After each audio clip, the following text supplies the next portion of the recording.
Hey, McGinn, welcome back to our last week of read alouds before we venture off to spring break. We're also celebrating Think Purple Week. And to kick off this week, I decided to do a book by the author Cornelia Funk. She's best known for what she's put together in terms of fiction, especially the title Inkheart. But she wrote this great picture book called The Book No One Ever Read. And I think you're going to get a kick out of this one. I think you're going to enjoy it. It has a nice message about the importance of reading, and it's a nice start for a Monday. So here we go with The Book No One Ever Read.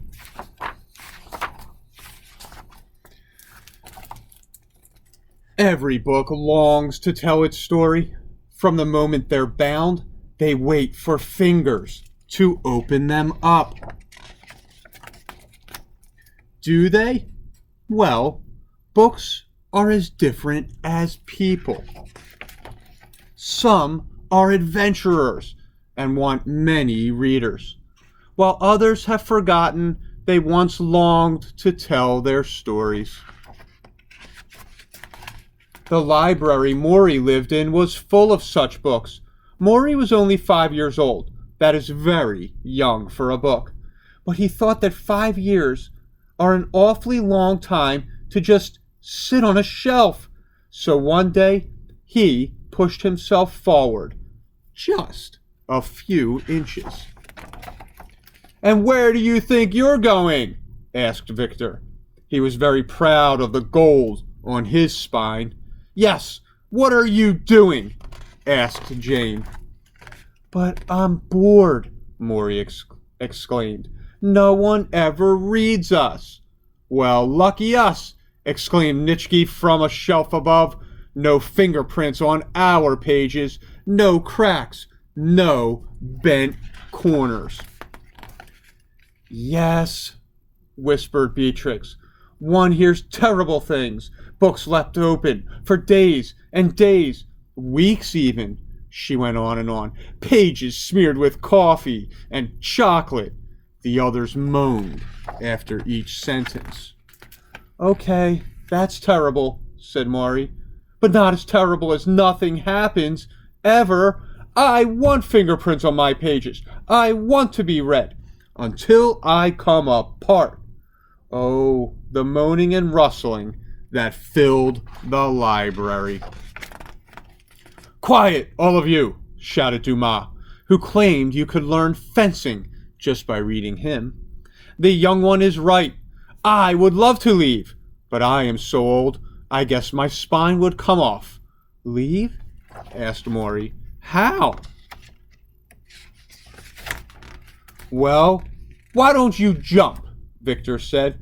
And before Maury could say, "Wait," Victor pushed him off the shelf with a little help from Jane. Luckily, Maury landed on his back.